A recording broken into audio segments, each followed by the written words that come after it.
Singkatnya, Hongsu membawa Bambang kembali ke kota Li. Di sana ia akan membawanya kembali ke kerajaan untuk menerima hukumannya, yang selama ini telah berbuat jahat.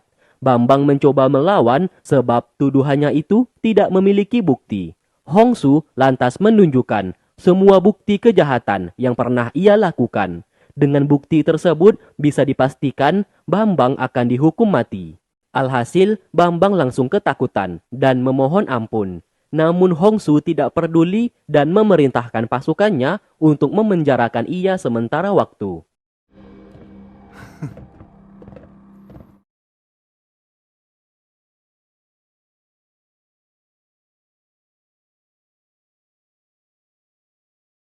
Terlihat pemimpin klan Elang bersama pengikutnya sekaligus klan Baize memberikan hormat kepada Jumo yang dianggap sebagai pendeta.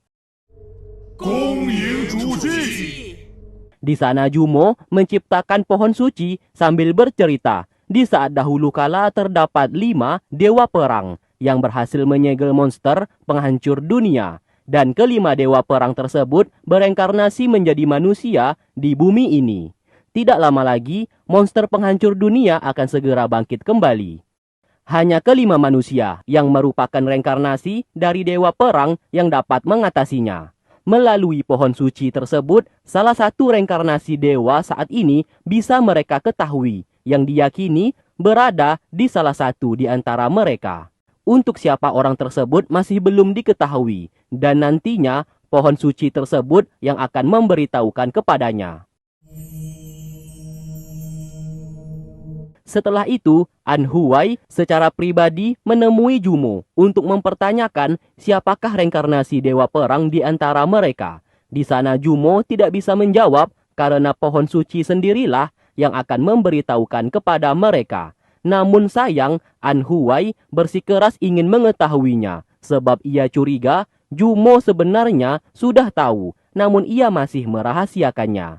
Tidak hanya itu, An Huai juga terobsesi menjadi reinkarnasi dewa perang dan meminta ia untuk menipu seluruh klan Elang dan klan Baize agar mengatakan dirinya lah sebagai reinkarnasinya. Tentu saja Jumo menjadi marah sebab ia tidak akan mungkin melakukan hal tersebut. Karena hal itu, Jumo langsung mengusirnya dari sana. Tidak peduli ia merupakan anak dari pemimpin klan Elang.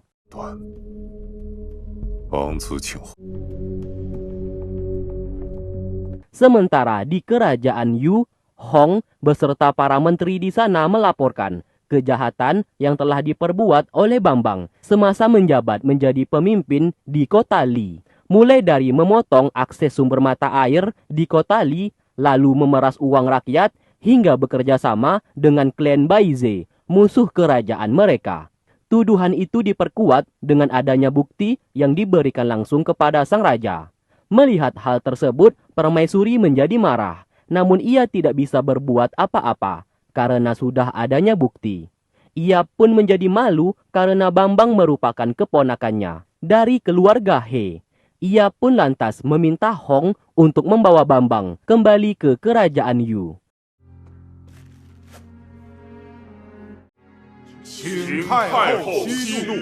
Sedangkan di tempat lain, Jin Yang sedang melihat kain dan baju yang dijual oleh para pedagang.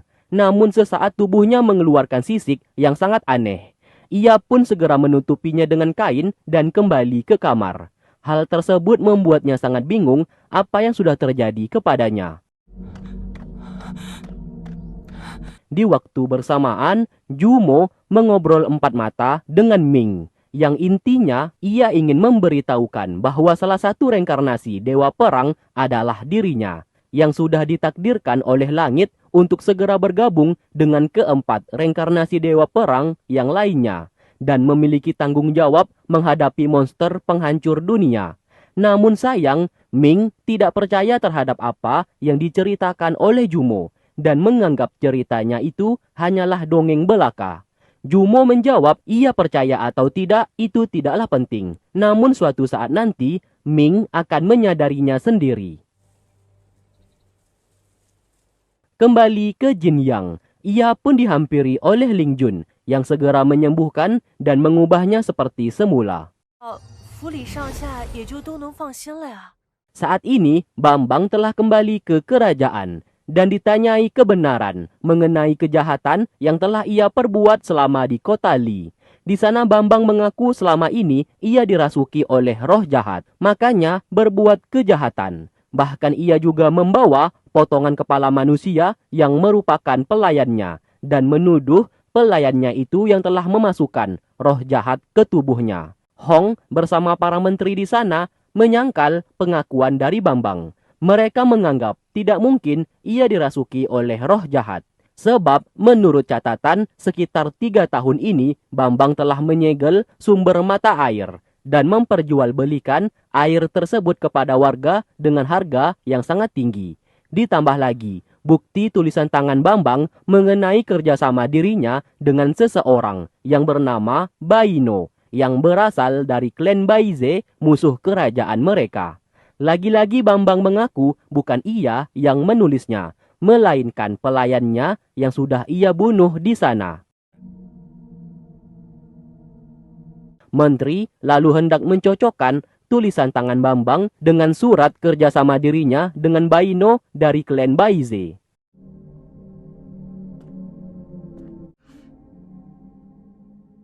Adegan lalu berpindah yang dimana Jumo sedang melakukan ritual siapa salah satu di antara mereka yang merupakan reinkarnasi Dewa Perang. Pemimpin klan Elang dipinta maju ke depan dan diberikan sebuah nama di atas meja. Saat dibaca, pemimpin klan Elang mengetahui orang tersebut yang tak lain adalah Ming. Namun, Jumo memintanya untuk menjaga rahasia itu. Cukup ia bersamanya saja yang mengetahuinya. Kembali ke istana kerajaan, menteri menjelaskan tulisan tangan itu jelas-jelas tulisan tangan Bambang. Hong langsung meminta Ibu Suri untuk menghukum mati Bambang yang sudah bersekutu dengan musuh. Ibu Suri justru tidak mau melakukannya, melainkan ia hanya akan menurunkan status Bambang di kerajaan. Lantas, Hong bersama para menteri di sana tidak setuju, sebab kejahatan yang telah dilakukan Bambang sudah kelewatan batas. Jelas di sini, Ibu Suri mencoba melindungi Bambang karena ia adalah keponakannya, dan hal tersebut disadari oleh Hong. Namun tetap saja, Hong yang bersikeras ingin menghukum mati Bambang tidak diizinkan oleh Ibu Suri, dan justru ia balik dimarahi sebab sudah bersikap kurang ajar. Akhirnya diputuskan, status Bambang akan diturunkan menjadi orang biasa saja di kerajaan. Setuju atau tidak, mereka semua harus menerimanya. Hong bersama para menteri hanya bisa diam saja, karena jelas Ibu Suri sudah bersikap tidak adil.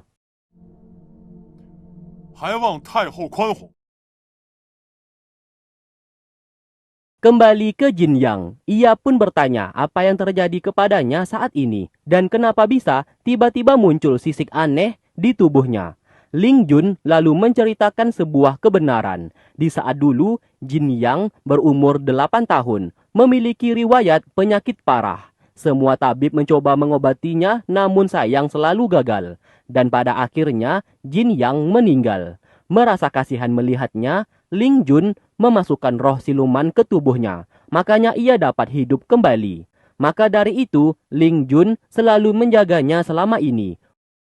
Untuk bisa menghilangkan sisik di tubuhnya, ia bisa melakukannya sendiri, menggunakan kemampuan dari siluman yang berada di tubuhnya. Jin Yang lalu bersikap tenang dan akhirnya bisa menghilangkan sisik di tubuhnya itu.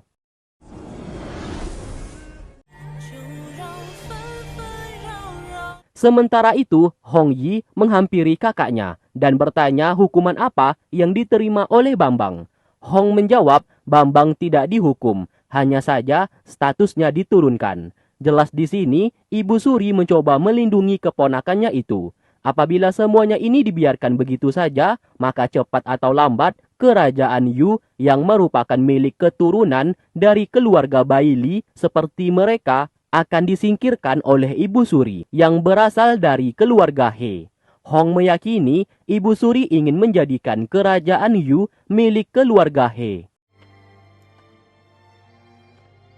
Keluarga Baili yang tersisa saat ini hanya mereka berempat, yaitu Hong, Hong Yi, Hong Su, dan sang raja. Namun sang raja saat ini sudah dikuasai oleh Ibu Suri. Tinggal mereka bertiga yang harus mempertahankan keluarga Baili agar tetap menjadi pemilik kerajaan Yu di masa depan. Dari kejauhan, Jin Yang mendengarkan percakapan mereka. Ia pun memiliki niat membantu mereka untuk menghadapi Ibu Suri dan tetap berada di sisi suaminya. Sementara di tempat lain, An Huai menemui ayahnya. Tanpa basa-basi, ia ingin ayahnya ini segera menyerahkan tahta kepemimpinan klan Elang kepadanya sekarang juga. Hal itu pun membuat ayahnya menjadi murka karena sudah bersikap kurang ajar. An Huai tanpa ragu mengarahkan pedang ke ayahnya. Apabila tidak mengikuti perintahnya, ia tidak akan segan-segan membunuhnya di sana. Beruntung, Ming datang tepat waktu dan berhasil menghentikan tindakannya.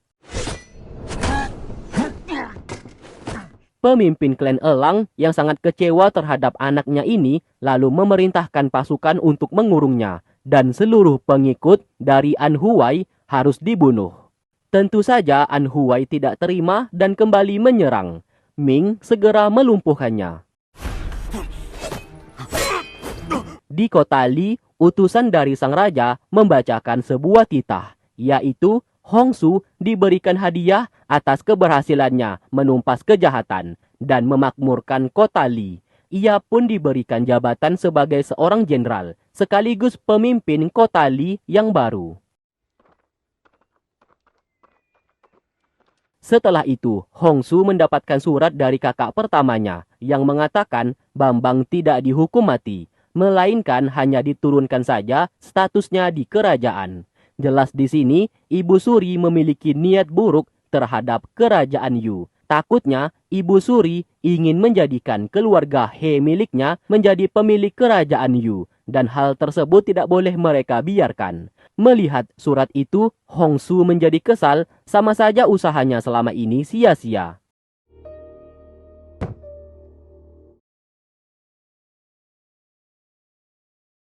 Tak lama kemudian, salah satu pasukan memberikan kabar kalau beberapa warga di kota Li ada yang tewas terbunuh.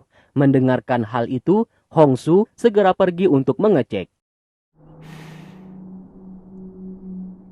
Setelah tiba di lokasi, para pasukan mengatakan warga yang tewas terbunuh di sana tidak memiliki bekas luka, bahkan setelah diperiksa tidak terdapat racun di tubuh mayat tersebut. Dalam satu keluarga yang tewas di sana, hanya seorang bayi yang masih selamat. Melihat bayi tersebut, Hong Su meminta mereka untuk dititipkan ke salah satu warga agar mengurusnya. Sedangkan ia akan menyelidiki masalah ini. Karena semua permasalahan yang baru muncul saat ini membuat Hong Su yang menjadi pemimpin kota Li yang baru menjadi sangat kebingungan. Lukman lalu menghampirinya karena tahu ia sedang kebingungan. Lukman siap mengubah dirinya sebagai Hong Yi dengan harapan supaya Hong Su bisa sedikit lebih tenang saat melihat Hong Yi. Justru Hong Su menolak dan segera mengecek wajahnya untuk memastikan apakah ia juga siluman atau bukan. Tentu saja Lukman mengaku kalau ia adalah manusia, bukannya siluman. Tak lama kemudian, pasukan kembali melapor kalau salah satu keluarga yang menjaga bayi yang kemarin selamat kini telah tewas. Lalu Hong Su segera pergi mengecek. Ternyata penyebab kematian warga di sana sama seperti sebelumnya. Tidak ada bekas luka ataupun keracunan. Dan anehnya di sini, bayi tersebut masih selamat. Dari sinilah Hong Su mulai merasa ada yang aneh terhadap kasus tersebut. Yang awalnya ia tidak percaya terhadap siluman, kini ia mulai mencurigai pembunuhnya adalah siluman yang berkaitan dengan bayi tersebut. Lalu di saat Hong Su keluar untuk menyelidikinya, sesaat ia tak sengaja melihat terdapat seseorang pria tua yang bernama Pendeta Ji bersama murid wanitanya yang bernama Xia. Mereka mengaku merupakan seorang pendeta yang bisa mengusir siluman. Hongsu yang melihatnya tentu saja menyadari pendeta Ji sedang berbohong supaya bisa mendapatkan uang dari warga yang menonton atraksinya. Sesaat, Xia yang melihat Hongsu seketika jadi salah tingkah, sebab wajah Hongsu begitu tampan dan ia sangat menyukainya. Hongsu segera ingin menangkap mereka karena sudah membohongi para warga. Pendeta Ji yang merasa keberadaannya terancam segera kabur dari sana. Mereka pun lantas dikejar oleh Hongsu. Setelah terkepung, sesekali pendeta Ji menggunakan kemampuannya untuk berteleportasi. Namun sayang selalu gagal. Hingga di saat dirinya benar-benar terdesak, barulah kemampuan berteleportasinya berhasil. Melihatnya menghilang di sana, membuat Hongsu sangat terkejut. Lalu mereka berdua pun berpindah ke suatu tempat dan tak sengaja bertemu dengan Afeng, master pemburu siluman yang asli. Melihat pendeta Ji yang mengaku-ngaku ia merupakan pemburu siluman, membuat Afeng tertawa. Karena hanya melihatnya saja, ia sudah tahu pendeta Ji seorang penipu. Namun, Xia terus membela gurunya dan menganggap gurunya benar-benar seorang pendeta. Untuk membuktikan omongannya itu, Afeng menyuruhnya untuk mendekati Hongsu, pria yang tadi mengejar mereka, dan membuat Hongsu menjadi muridnya. Apabila berhasil, maka Afeng baru mau mengakui kalau ia adalah seorang pendeta. Tanpa berpikir panjang, pendeta Ji menyanggupi tantangannya tersebut.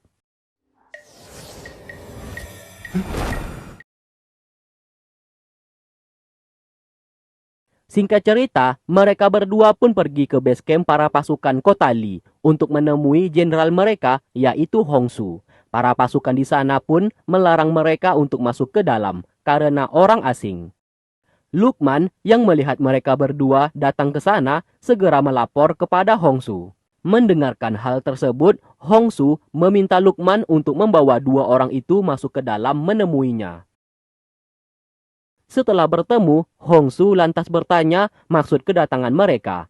Pendeta Ji menjawab ia sudah tahu permasalahan di kota Li saat ini, yaitu pembunuhan yang terjadi kepada warga secara misterius. Ia pun berkata penyebabnya adalah siluman dan ia siap membantunya menangkap siluman tersebut. Namun dengan satu syarat, apabila ia berhasil, maka Hongsu harus menjadi muridnya. Hongsu seketika tertawa dan bertanya kenapa ia harus menjadi muridnya. Pendeta Ji menjelaskan, di tubuh Hongsu terdapat energi spiritual yang sangat tinggi dan tubuhnya sangat kuat. Ia yakin apabila menjadi muridnya, maka Hongsu akan jauh lebih hebat di kedepannya. Bahkan tidak menutup kemungkinan ia bisa menjadi master pemburu siluman. Siapa sangka Hongsu tertarik dengan tawarannya tersebut dan mengajak mereka masuk ke dalam. Setelahnya, Hongsu bertanya bagaimana cara menangkap siluman yang telah membunuh warga saat ini. Pendeta Ji menjawab ia bisa melakukannya, namun membutuhkan sebuah ritual. Dalam waktu 3 hari, ia yakin bisa menangkap siluman itu. Hongsu lalu menerima tawaran pendeta Ji. Apabila berhasil, maka ia akan menjadi muridnya. Namun apabila mereka gagal, maka Hongsu akan memenjarakan pendeta Ji bersama murid wanitanya itu. 只会弄虚作假的话，那么三者缺一不可。 Di tempat lain, Ming dihampiri oleh salah satu pasukan yang bernama Qian. Ia merupakan pengawal pribadi milik An Huai. Kedatangannya ke sana ingin mengatakan sesuatu hal kalau ia ingin menjadi pengawal milik Ming. Tentu saja hal tersebut membuat Ming merasa aneh dan bertanya kenapa ia ingin menjadi pengawalnya. Secara frontal, Qian menjawab kalau saat ini An Huai telah tewas terbunuh. Tidak percaya atas ucapannya, tiba-tiba datanglah pasukan yang melaporkan kepada Ming kalau memang benar An Huai telah tewas terbunuh. Di sana, Qian berkata kalau saat ini An Huai telah tewas dan ia tidak mau menjadi pengawal milik seseorang yang telah meninggal. Lalu kita pun melihat kilas balik dan yang membunuh An Huai adalah Qian.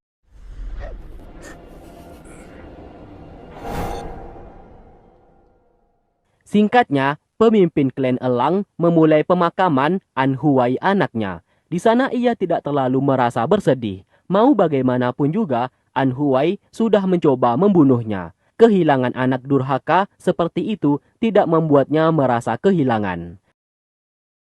Setelah itu, pemimpin klan mengajak Ming untuk mengobrol empat mata dengannya.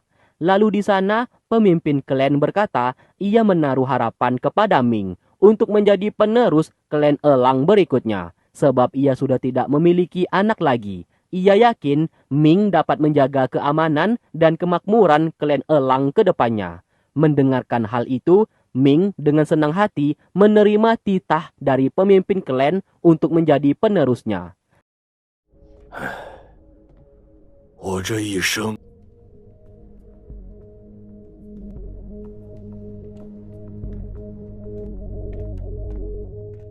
Sementara di tempat lain, Pendeta Ji akan melakukan ritual pemanggilan siluman yang telah membunuh warga kota Li saat ini.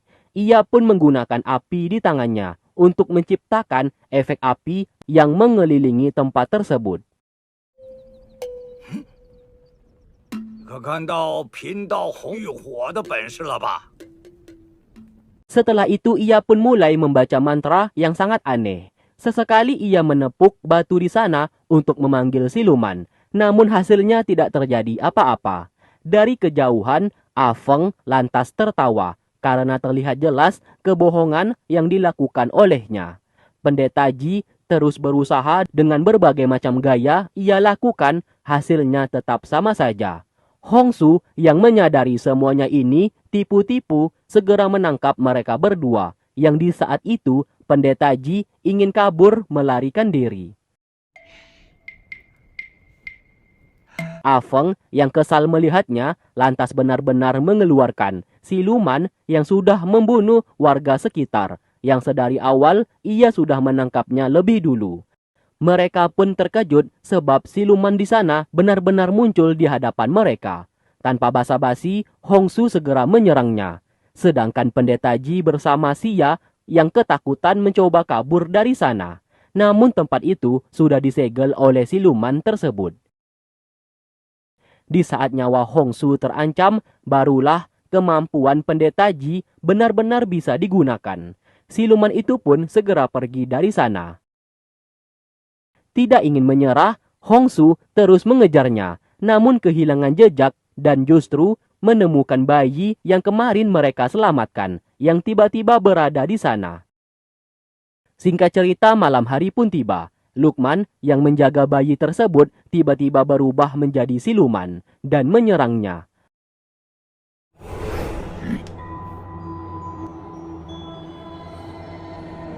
Hongsu segera datang ke sana untuk menghentikan siluman itu. Sayangnya, ia justru dikendalikan olehnya dan hampir saja terbunuh.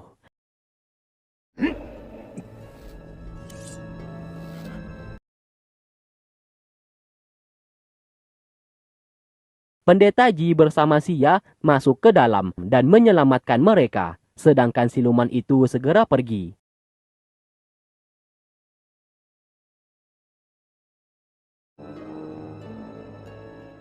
Pendeta Ji segera mengejarnya. Karena perbedaan kekuatan, mereka berdua pun terpental tanpa sempat melawan.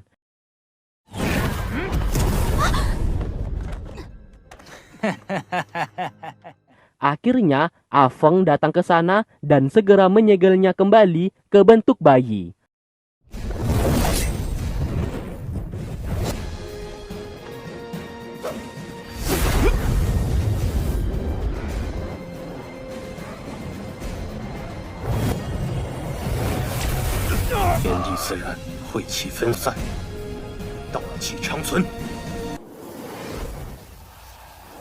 Baru saja hendak ia bunuh, Pendeta Ji dan Xia terbangun. Lantas ia pun segera meninggalkan tempat tersebut. Kini, mereka pun membawa kembali bayi tersebut. Masing-masing dari mereka sudah tahu bayi di sana adalah siluman. Namun, mereka tidak ada yang tega untuk membunuhnya. Lantas, mereka pun meninggalkan bayi itu. Hingga pada akhirnya, siluman itu bangkit kembali dan hendak kabur. Tiba-tiba, Afeng datang ke sana. Kali ini ia pun benar-benar membunuhnya tanpa ragu. 你的伪装却不可能骗得了我。 Keesokan paginya, Lukman segera melapor kepada Hongsu kalau siluman tadi malam telah tewas terbunuh. Pendeta Ji bersama Xia saat ini hendak menguburkan jasad bayi tersebut. 徐道长说那妖怪是被桃木啊， Lalu Hongsu segera menemui pendeta Ji yang dikala itu telah mengubur jasad bayi tersebut. Lantas ia bertanya siapa yang membunuh siluman itu. Pendeta Ji memanfaatkan situasi dengan mengaku kalau ialah yang membunuhnya tadi malam, menggunakan kemampuan sihir yang ia miliki. Kini semua masalah sudah ia selesaikan, dan Hongsu harus menepati janji untuk menjadi muridnya. 不过表面是看不出来的。 Singkatnya, di kerajaan Yu sedang diadakan acara pesta perjamuan. Seluruh menteri dan penjabat kerajaan diundang ke dalam pesta tersebut. Setelah itu, Ibu Suri membahas mengenai Hong Yi yang selalu menggunakan pakaian laki-laki. Dan ia ingin sekali melihatnya menggunakan pakaian layaknya seorang putri kerajaan. Oleh sebab itu, Ibu Suri telah menyiapkan pakaian khusus untuknya dan meminta Hong Yi untuk segera berganti pakaian. Setelah Hong Yi berganti pakaian, semua orang pun terkejut akan penampilannya yang begitu sangat cantik menggunakan gaun tersebut. Ibu Suri memuji kecantikannya dan meminta ia untuk terus menggunakan pakaian seperti itu dan melarangnya menggunakan pakaian laki-laki lagi. Tiba-tiba Bambang menghadap ke Ibu Suri. Ia pun berkata ingin dinikahkan dengan Hong Yi sebab ia menyukainya. Ibu Suri menerima permintaannya karena dilihat umur mereka berdua sudah cukup untuk menikah. Tentu saja di sana Hong mengajukan keberatan dan menganggap adiknya ini masih belum siap untuk menikah. Hong Yi juga menolak pernikahan tersebut karena ia tidak ingin menikah dengan orang yang tidak ia cintai. Sayangnya Ibu Suri langsung marah kepada mereka berdua karena sudah berani menolak perintahnya. Ia berkata pernikahan itu harus tetap dilaksanakan demi kelangsungan kerajaan Yu. Dengan begitu keluarga Bai Li dan keluarga He bisa bersatu demi masa depan kerajaan. Sang raja di sana mengiyakan perkataan ibunya dan sangat setuju. Terlihat jelas di sini Bambang beserta Ibu Suri seperti sedang merencanakan sesuatu hal yang tentu saja disadari oleh Hong. Namun sayangnya Hong bersama Hong Yi tidak bisa membantah dan mau tidak mau menerima pernikahan itu.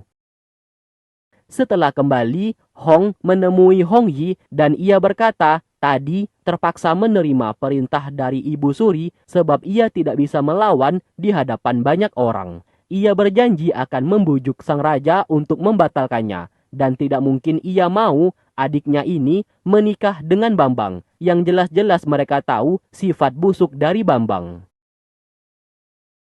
Keesokan paginya, Hong segera menemui sang raja untuk menyatakan keberatan terhadap pernikahan Bambang dengan adiknya. Sang raja tiba-tiba menjadi marah sebab pernikahan itu sangatlah bagus demi kelangsungan keluarga Bai Li mereka dengan keluarga He milik ibunya. Dan ia tidak akan mengubah keputusannya untuk menikahkan Bambang dengan Hong Yi apapun yang terjadi. Di tempat lain, Xia memberanikan diri untuk mendekati Hongsu. Ia pun mengajaknya pergi menemui pendeta Ji yang memanggilnya. Namun Hongsu menolak sebab ia masih ada urusan. Xia langsung memeluk dan menariknya. 别拉拉扯， 不行，不去也得去。 Hal itu pun tak sengaja dilihat oleh Lukman yang masuk ke dalam. Tidak ingin ada kesalahpahaman, Hongsu terpaksa mengikuti Xia menemui pendeta Ji. Setelah itu, Pendeta Ji ingin mengajari Hongsu beberapa teknik sihir kepadanya. Awalnya, Hongsu menolak karena ia tidak membutuhkan hal tersebut. Namun karena ia sudah menjadi murid dari Pendeta Ji, Hongsu mau tidak mau menuruti permintaannya, sebab ia sudah berjanji sejak awal. 走走。哎呀， Sementara Hong Yi bertanya hasil dari pertemuan kakaknya dengan sang raja. Dengan sangat terpaksa, Hong menjawab sang raja tetap akan menikahkan dirinya dengan Bambang. Oleh sebab itu, sang kakak meminta Hong Yi untuk bersiap mengemasi barang-barangnya dan segera pergi meninggalkan kerajaan. 我曾经穿着这件盔甲， 我清楚地记得， 这是你的亲妹妹。他们心里一直希望有一个女儿。自从你进了王府， Saat di malam hari, Hong melepaskan kepergian adiknya. Ia berpesan untuk tidak menggunakan marga keluarga Bailey dan jangan terlalu menonjol supaya tidak ditangkap. Hong Yi lantas bertanya apabila ia pergi meninggalkan kerajaan, bagaimana kakaknya ini akan menjelaskan kepada sang raja. Hong menjawab masalah itu biar dirinya yang mengurus. Yang terpenting, Hong Yi harus segera pergi sejauh mungkin dan jangan pernah kembali. Akhirnya mereka pun berpisah di sana.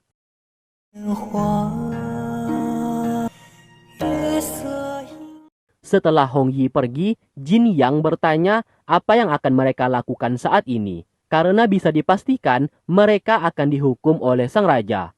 Hong menjawab ia tidak takut sama sekali. Mendengarkan jawabannya, Jin Yang siap berada di sisinya dan mati bersamanya.